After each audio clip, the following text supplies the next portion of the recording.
दोस्तों, रतन टाटा, स्वर्गीय रतन टाटा भारत के वो दिग्गज बिजनेसमैन जिन्हें जीते जी भी पूरा देश प्यार और सम्मान देता रहा और उनके जाने के बाद भी उन्हें पूरे सम्मान से आज भी याद करते हैं। भारत के टॉप मोस्ट बिजनेस हाउसेस में से एक टाटा ग्रुप के हेड थे रतन टाटा।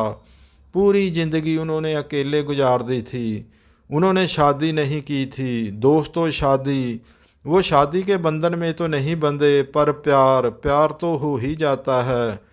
कहाँ और किससे और कब कौन जाने। रतन टाटा के साथ भी ऐसा ही हुआ था। आज उनके शुरुआती वो 2 किस्से जो पब्लिक में गॉसिप का विषय थे उनके बारे में जानेंगे। पर उससे पहले दोस्तों, अगर आपने इस चैनल को सब्सक्राइब नहीं किया है तो सब्सक्राइब भी अवश्य कर लें।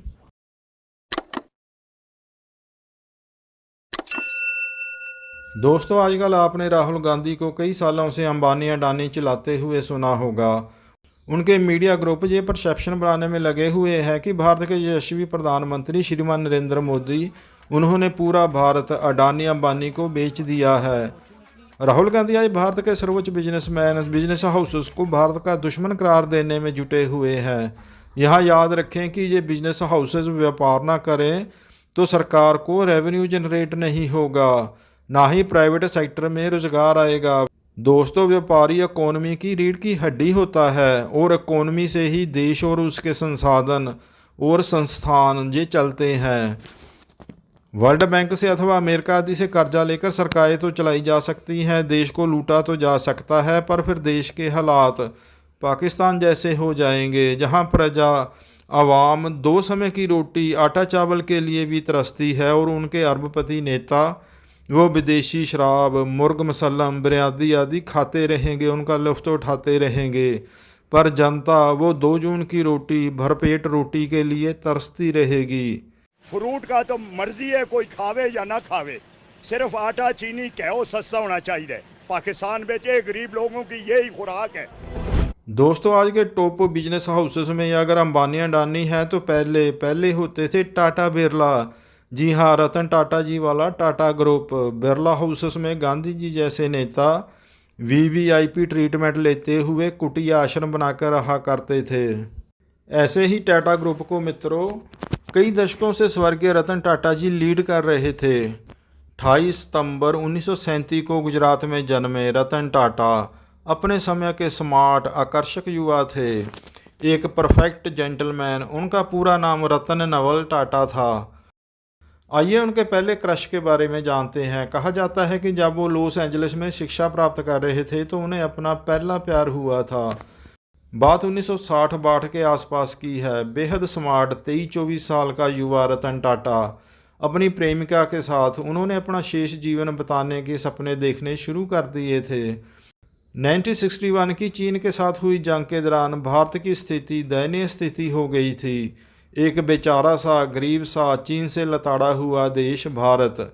रतन टाटा जी की प्रेमिका ऐसे देश में आकर अपना भविष्य और रतन टाटा जी का भी भविष्य अंधकार में ही देख रही थी। रतन टाटा जी को भारत में ही रहना था। उन्होंने अपना परिवार, अपना बिजनेस हाउस संभालना था। उनके सामने प्रश्न था अपना देश, अपना परिवार, अपना बिजनेस हाउस और उसके बिल्कुल दूसरी तरफ खड़ी उनकी प्रेमिका। उन्होंने अधूरे मन से प्रेमिका को छोड़ दिया और पूरे मन से अपने देश, अपने परिवार तथा अपने बिजनेस हाउस को संभाल लिया।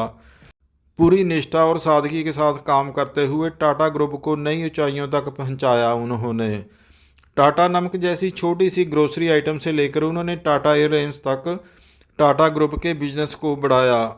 टाटा स्टील, टाटा रिफाइनरी जैसे उद्योग, बहुत कुछ कहा जा सकता है टाटा ग्रुप के बारे में। आज टाटा ग्रुप भारत में लाखों भारतीयों को रोजगार दे रहा है। हो सकता है गिनती करोड़ों में हो और भारत सरकार को टैक्स उसका तो कहना ही क्या। अपने पहले क्रश में अपने दिल के अरमानों के टूटने के बाद फिर रतन टाटा जी का दिल धड़का। अब उनका दूसरा क्रश थी भारतीय सिने जगत की अभिनेत्री, अपने समय की फेमस अभिनेत्री सिमी गरेवाल। उनके साथ भी उनका रिश्ता कई सालों तक चला। एक करोड़पति की बेटी के मुंह से मेरी करोड़ से अगर सोशलिज्म आ जाए तो मैं जरूर दे दूंगी, मगर भारी चिल्लाने में रोने की आवाज सुनाई थी बेटी। मेरी कमजोरी का मजाक मत उड़ाओ।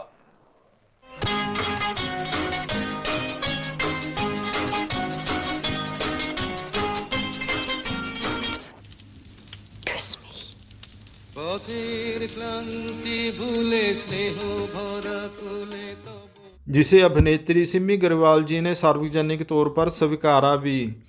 वो रतन टाटा जी को एक परफेक्ट जेंटलमैन, एक ग्रेट बिजनेसमैन मानती थी, पर उनके साथ भी उनका रिश्ता किसी अंजाम तक ना पहुंचा।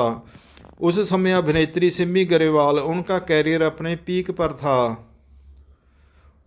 उस समय उनके पास दो ऑप्शन थे, कैरियर अथवा शादी। उन्होंने अपना कैरियर ही चुना, क्योंकि उस समय फिल्म इंडस्ट्री में ये प्रचलन था, ये फेमस था कि अभिनेत्री की शादी की चर्चा निकली और उसका कैरियर ख़त्म। इसीलिए सिमी ग्रेवाल जी ने उस समय अपने कैरियर को ही चुना। रतन टाटा जी ने इस बार भी अपने दिल को समझा ही लिया और चुपचाप उस रिश्ते से बाहर निकल आए। अब सिमी ग्रेवाल उनकी सिर्फ एक दोस्त थी, प्रेमिका, गर्लफ्रेंड नहीं। रतन टाटा जी सचमुच ही एक सच्चे जेंटलमैन थे, एक परफेक्ट जेंटलमैन। उनकी दोस्त सिमी ग्रेवाल, जब उनका कैरियर ढलान पर आया तो उन्होंने दिल्ली के एक पास की रॉयल फैमिली में शादी कर ली। पर हमारे रतन टाटा जी, वो अब भी अकेले थे। बेहद धनवान, बेहद आकर्षक, स्मार्ट रतन टाटा जी, वो अकेले थे। आशा है मित्रों आपको वीडियो ठीक लगी होगी। अगर वीडियो ठीक लगी हो तो इसे लाइक और शेयर अवश्य करें। अगर चैनल को अभी तक सब्सक्राइब नहीं किया है तो सब्सक्राइब भी अवश्य कर लें।